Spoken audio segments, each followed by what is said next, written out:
Good afternoon. Welcome to the Business Broadcast. My name's Nikki Larkin. Today I'm going to be taking you through the main things that were announced last week in the mini budget. So the budget happened last week whilst we were presenting live regarding employee ownership trusts. So I thought it would be a good idea, rather than doing a presentation immediately afterwards, but let's see what the markets and businesses actually thought about the budget. And then, well, we can all see there's been a huge amount of turmoil this week, but wanted to have a calm reflection on what has changed or what hasn't changed, and so that we can go through that, and as business owners, not panic, but think about what can we do, what things can we control, what things are going to be good for our business, perhaps things not so helpful. So, but to understand as a whole, now that we've had a little time to absorb everything and see where we are. So first of all, I am going to go through the main areas and go through the headlines of what changed. Please, though, do let me know any questions or comments you have as we go along. Very happy to talk about any of the things, whether it's from the budget or due to the changing economical circumstances this week. So, first of all, the headline things. Income tax. So these changes are what is going to happen from April 23. So you won't see them in your September payslip. It's going to take a few months and it will be in the new financial year. So what's the first thing that's happening is the introduction of a 19% basic rate of tax. So currently the basic rate of tax is 20%. So most of you will have a tax-free amount available depending on how much you earn overall. And then tax at the next stage is at 20%. That's going to be reducing to 19%. Now, that might not be that relevant for a lot of business owners if you're on a small salary, large dividend ratio. But what it will make a difference to is your employees, because hopefully one would hope that they'll end up with a little bit more in their payslip, which could potentially help them. What will also, that's it. So the other thing, though, that was a big surprise, because that 19% was already forecast to be happening, but not till April 24. So that's just, and that's probably why you haven't seen too much going on about that, because it was already forecast for April 24. It's just been brought forward by 12 months. The thing, though, one of the items that have grabbed lots of headlines, however, is the higher rate of tax. So at the moment, if you earn over £150,000, you are subject to an amount of 45% tax on income. So that rate is disappearing. 40 is going to be, the maximum will be 40%. So at the moment, between roughly 50,000 and 150,000 at the moment, you pay 40%. There is a funny old thing going on between 100 and 120 when you have an effective 60% rate, but still the rate that you sort of see on the payslips you see as being 40%. That's going to be staying at 40%, and so that means that the very high earners are going to see more retained in their payslips. Now, I think when I've been talking about to SME owners about this over the last week, there's been a mixed reaction.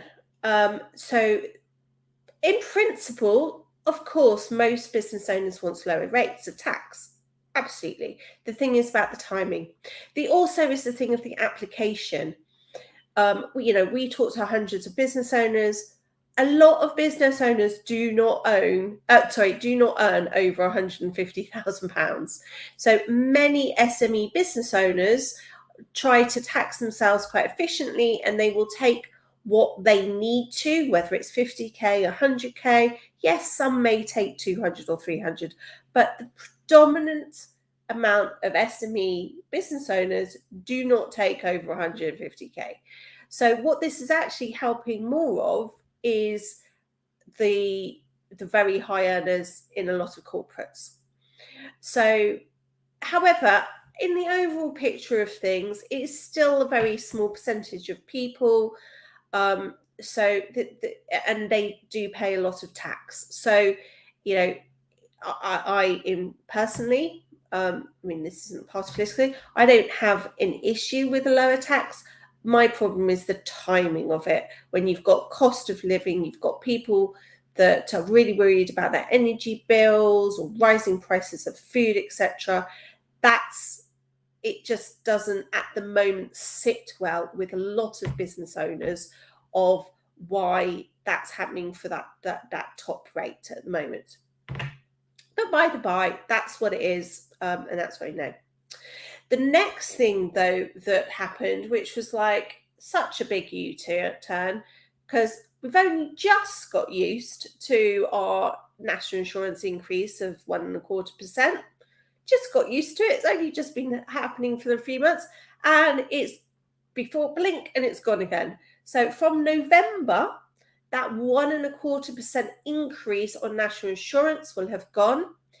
That was also increasing the dividend tax as well. So that will also be that will be decreasing, or that will be decreasing from April though. But so that is again controversial. Again, lots of people happy that tax is decreasing. However, that it was spun as that was being put on top of people's wage packets in order to fund the NHS and social care. So what's happening to that now? So that is the concern. Is great if you have a few pounds extra in your pay slip, but are you going to get your hospital appointment? Is your grandparent going to be having, people available for social care, etc.? So, it's a very emotive thing at the moment. Still, from a business owner's perspective, for those ones that accept, those employees that keep on saying, cost of living is getting higher, want and demanding pay increases, well, they will actually see some increase in their in their payslip because of lesser taxes. So it may be possible for those that are planning pay rises to try and be a bit more conservative. That's with the small c of what increasing, because do take into account the fact that more of the money will get into their pocket as well. That's not necessarily going to help somebody jumping ship. The best staff, you've always got to look after them well, because you do have to worry about, are they going to be able to go and get another job somewhere else for 20%, 30% more pay? So that's sort of the headlines regarding income tax and national insurance. The next area, I don't even know why I'm bothering saying about this, but it's the corporation tax. For those of you that watch, any of my budget things, as soon as that higher rate to 24, 25% was announced, I said it was never going to happen. Guess what? It isn't going to happen. We are staying at our 19 times table. We're staying at 19%. That is good, but a lot of people were skeptical about was it going to ever happen, because it was scheduled to come in just before the next election. Therefore, it was prime there to be changed. It was a bit, sorry, I'm getting a bit old and cynical, but I never believed that was going to happen. But, at least it gives you surety now. So for those that were being really prudent and worried about was it going to go up, at least while we've got a Conservative government, that's what we know to be able to predict that for 19%, at least in the short term. A big Another headline grabber, not necessarily that relevant to SMEs, but just could be an annoying thing for SMEs, is the banker's bonus scrapped. So for those that believe in, fair competition, etc., some people will say, well, what's the problem? If making money, getting paid the bonus, it's absolutely fine. I think the concern is that the reason why it was brought in was because to stop too much speculation and high risk within banks. And that's why there was a cap brought in, and worried that we could go back to sort of 2008 type scenarios. However, that's, again, it's a bit abstract. It's not going to affect the day-to-day running of a small or medium business. The next thing, again, it doesn't necessarily affect the business owner. It depends what sector you're in, of course, is stamp duty. There is no stamp duty for the first 250,000. First-time buyers are seeing a big increase from 300,000 to 425,000. Now, that in a lot of ways is great news, because it's we want to be able to make sure that people can get onto the housing market. The missing pieces of the puzzle will be, can those individuals get mortgages? Are houses still overpriced, because the ratio between the average house price and the average salary is still a very high ratio compared to for example, when I first bought my own house in 24 years ago now, so a long time ago. So it's difficult. There's a lot more things that have to happen to help those first-time buyers. But there needs to be more supply in the market. There needs to be more first-time house type, but more housing stock available. Because if there isn't housing stock available, what are they going to do? And also, if they aren't earning enough to save up for the deposits, you're still stuck. I mean, 425,000. If you're thinking, even if you're going sort of sensible ratios of, say, 4 times multiple for your mortgage, say you've got, I don't know, 25,000 deposit, hopefully to have more, but still, who's going to be able to get that? Yeah, that's still like 100,000. Yeah, okay, if you're in a partnership or something, but you're still talking huge multiples. There's huge problems getting onto the housing ladder at the moment. So, do please post in the comments, just so that I do know that this is going out and this is live. If you are watching on catch up, please do direct message me with any questions. Another thing to just note, it's not necessarily relevant necessarily in day for SMEs.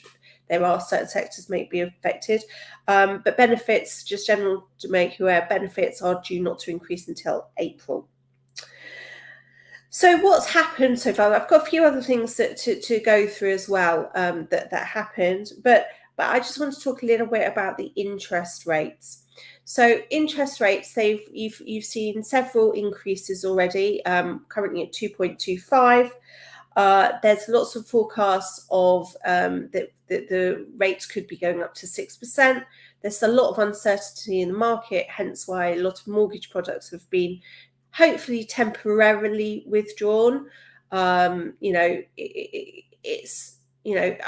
panic. Sometimes these things do get withdrawn and then they'll remarket it, and then it's all an extra bit of marketing splash. But at the moment, the reality is that some people, if they were in the middle of a transaction, may have a problem if their offer has expired and they were trying to renew it. Will the product still be there? Again, so I think it's going to definitely be the people that are on the sharp end, those ones actively moving at the moment, and they haven't got their offers all signed up. That could be a problem.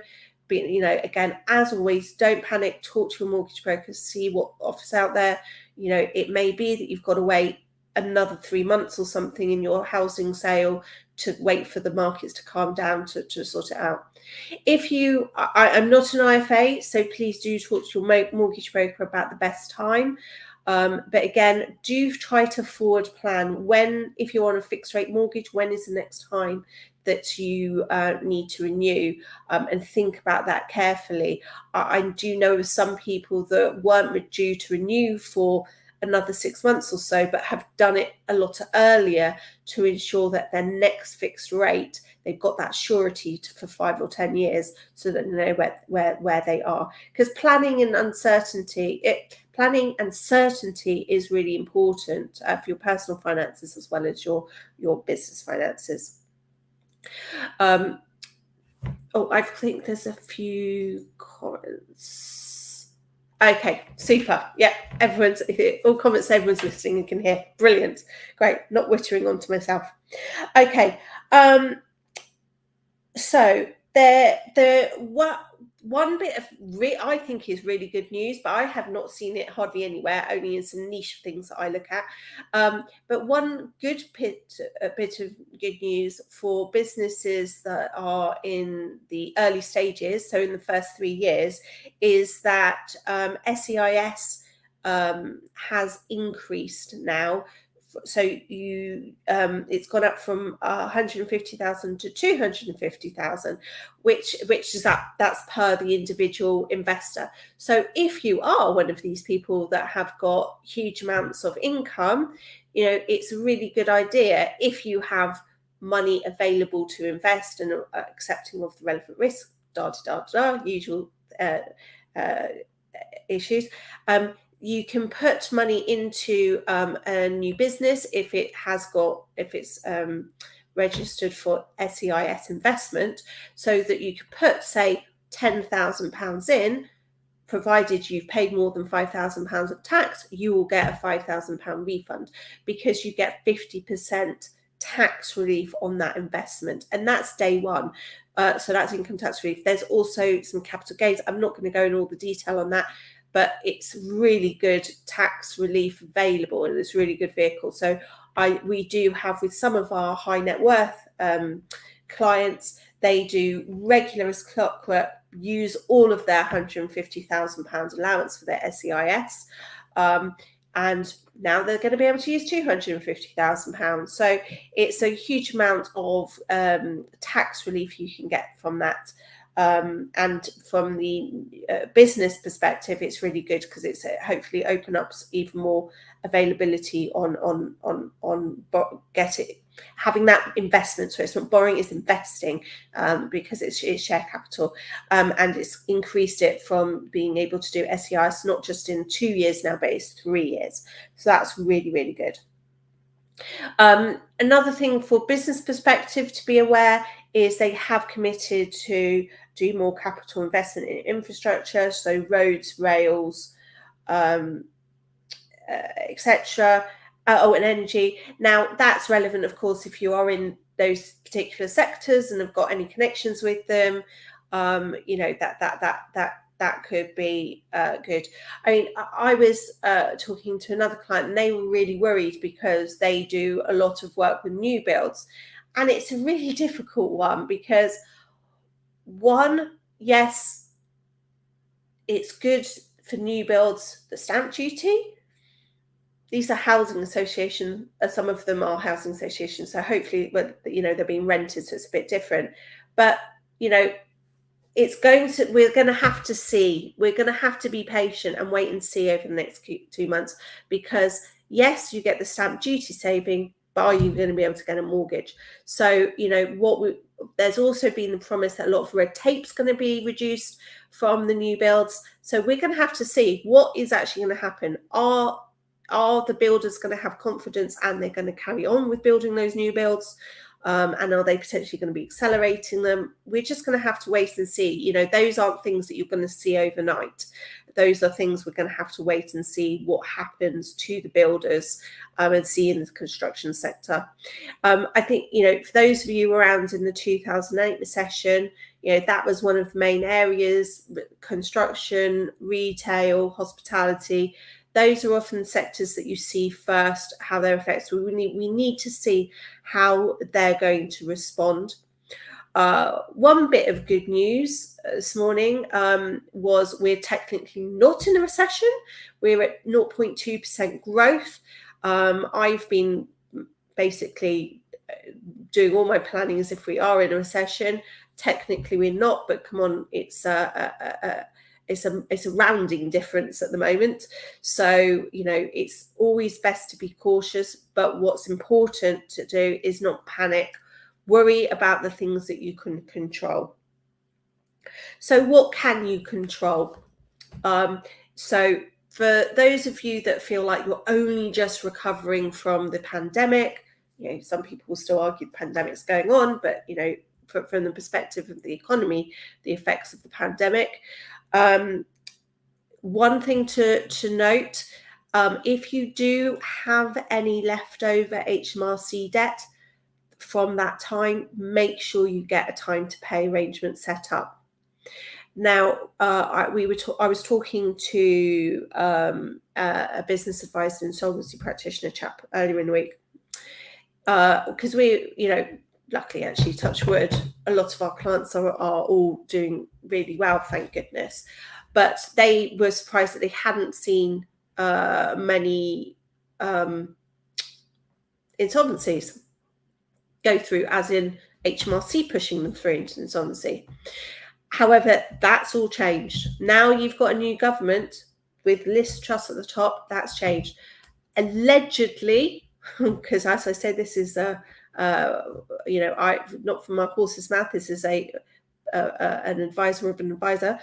Allegedly, there was big restrictions directions from Boris to HMRC on how many companies were allowed to be issued winding up notices from HMRC each week. That's no longer gone, and so they will be accelerating if you haven't spoken and sorted out your situation. So get your sets. Don't have it on your worry list. Don't worry about it. Phone them up, sort something out.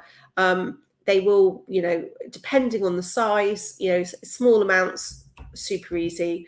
If it's a bit bigger, if you've had a bad track record, you're going to have to explain why HMRC are going to be lenient with you. You do need to explain that, look at your forecast, say, give the reasons why, but do get them in place now while you can. So borrowing, I see with a lot of my clients, a lot of them are extremely cautious and try not to borrow unless it's really, really imperative. If you are borrowing, do really look at the markets, be careful, try not to rush into anything because you want to try and get the best percentage. It may delay some people's exits, especially if the buyer is doing a debt-led purchase. So there may be a slight slowdown while, while finances are being tied up. I just see that as probably still just a slight delay. The reality is interest rates are, if you think about the last 50 years, they're still relatively low. They're still only 2.25%. People are talking about them perhaps going up to 6% next year, but could then come back down again. We don't know yet.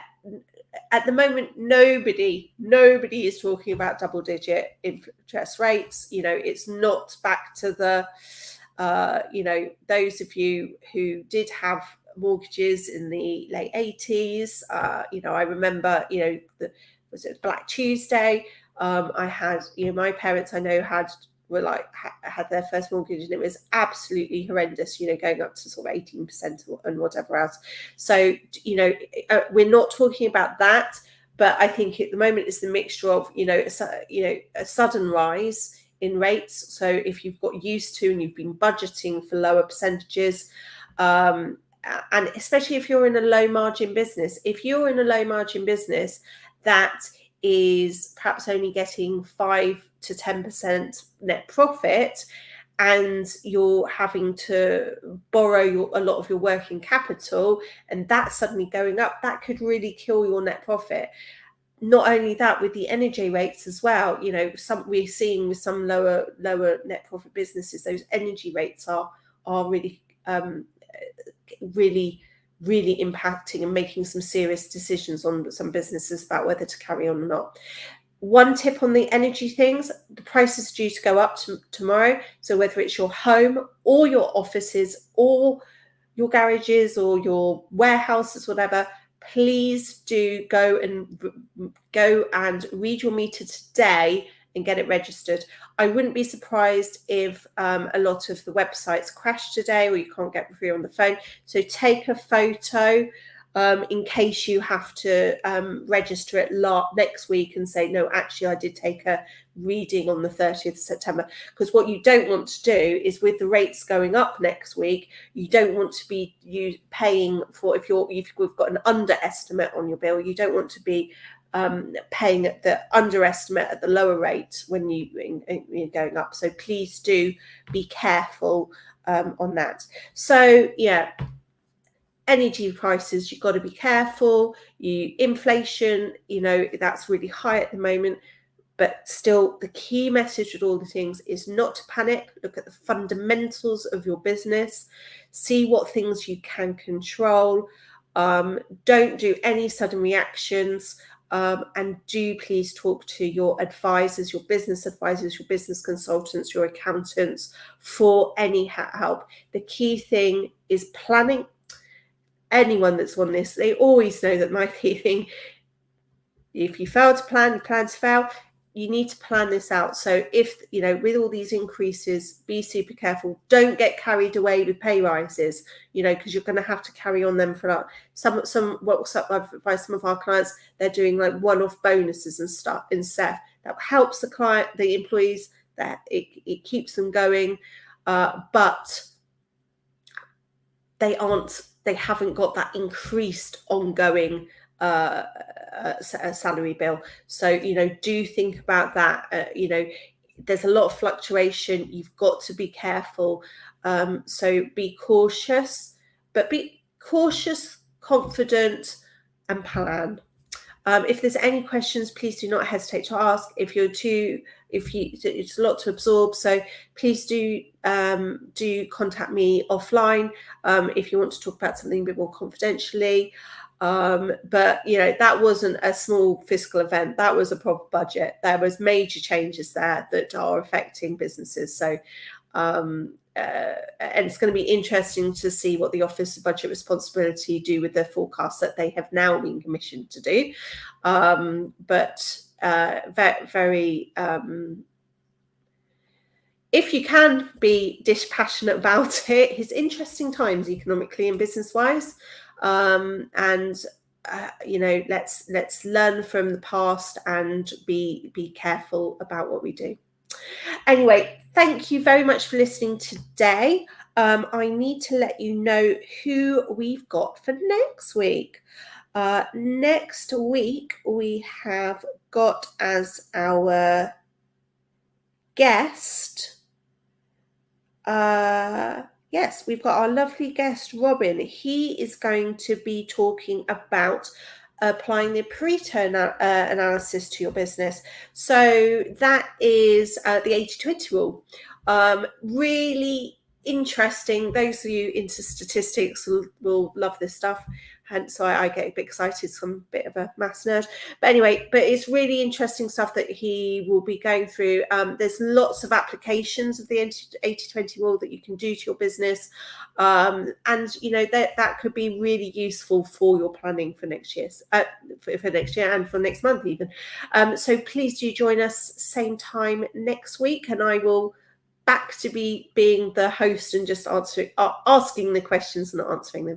But thank you very much for your time today. Please do let me know any other questions or any other topics you'd like to go through. But hope you have a restful and enjoyable weekend. Business owners, you're thinking about it 24/7. You do need to take time out for yourself. So make sure you do have rest, because this is going to be a marathon, not a sprint. So thank you very much, and cheerio.